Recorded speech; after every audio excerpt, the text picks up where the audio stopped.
দুই ব্যক্তির নামাজ কবুল হওয়া তো দূরের কথা, মাথার আধা হাত উপরে ওঠে না, মাথার অর্ধেক হাত উপরে উঠবে না দুই ব্যক্তির নামাজ। আমরা কিন্তু জানি না, অথচ নামাজ পড়ে পড়ে তা কপালে কালো দাগ ফেলে ফেলতেছে, সেজদার কালো দাগ, কিন্তু এদের নামাজ আল্লাহর দরবারে কবুল হয় না। কোন দুই ব্যক্তি?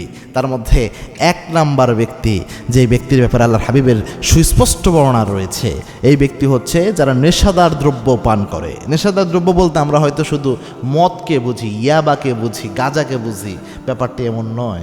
আপনি যে সিগারেট খান, এটাও নেশাদার দ্রব্য। অনেকে মনে করে সিগারেট বুঝি নেশাদার দ্রব্য না। দেখেন, প্রথম অবস্থায় যখন মেডিকেল সায়েন্স এটার ক্ষতিকারক দিক আবিষ্কার করে নাই, তখন এই সিগারেটের কে অনেকে মাকরু বলতো, মাকরুয়ে তাহরিমি বলতো, তবুও ডাইরেক্ট মাকরুয়ে তানজিহি বলে নাই, মাকরুয়ে তাহরিমি বলেছে। মাকরুয়ে তাহরিমি কোনটা? যেটা একদম হারামের নিকটবর্তী, সুস্পষ্ট উসুল পাওয়া যাচ্ছে না, সুস্পষ্ট নস পাওয়া যাচ্ছে না এবং প্রমাণাদি পাওয়া যাচ্ছে না, দেখে এটাকে ডাইরেক্ট হারাম বলতেছে না। কিন্তু বর্তমানে এটার যে ক্ষতিকারক দিক, আর ক্ষতি কোনো জিনিসের মধ্যে যখন মারাত্মকভাবে প্রমাণিত হয়, স্বাভাবিকভাবে ইসলামের শরীয়তে ওটা হারাম হিসেবে সাব্যস্ত হয়।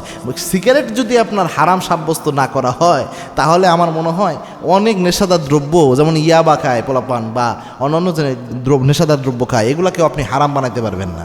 এজন্যে অবশ্যই এটা হারাম। এবং কি আল্লাহর হাবিব সাল্লাল্লাহু আলাইহি ওয়াসাল্লাম সুস্পষ্টভাবে জানিয়েছেন, মুসলিম শরীফের বর্ণনা, নাসাই শরীফের বর্ণনাটি এসেছে, আল্লাহর হাবিব জানিয়েছেন, মান শরিবাল খাম লাম তুকবালুস সালাহ আরবাঈনা সাবহা, যে ব্যক্তি নেশাদার দ্রব্য পান করে 40 দিন পর্যন্ত তার নামাজ আল্লাহর দরবারে কবুল হয় না।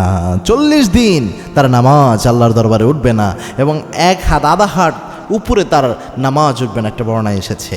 2 নম্বরে হচ্ছে যে ব্যক্তি গণকের কাছে যে হাত দেখায়, অর্থাৎ ভাগ্য গণনা করে, বিভিন্ন জায়গায় টিয়া পাখি নিয়ে বসে থাকে, যায় হাত দেখায়, বিভিন্ন জায়গায় গণক বসে থাকে আংটি টাংটি নিয়ে, ওইখানে যায় বলে দেখেন তো আমার হাতের কী অবস্থা, ভাগ্যের কী অবস্থা, এমন বহু রয়েছে।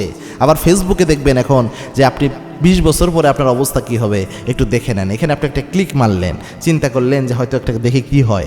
এই কাজ করলে আল্লাহর হাবিব জানিয়েছেন, এটা করার সাথে সাথে 40 দিনের ইবাদত সাথে সাথে আপনার নাই হয়ে যায়, এবং যদি বিশ্বাস করেন আপনার ইমানও সাথে সাথে শেষ হয়ে যায়। এবং এই 40 দিনে ইবাদত, এই 40 দিনে আপনার নামাজ আধা হাত পর্যন্ত উঠবে না যদি আপনি এরকম কাজ করেন, গণকের কাছে হাত দেখান।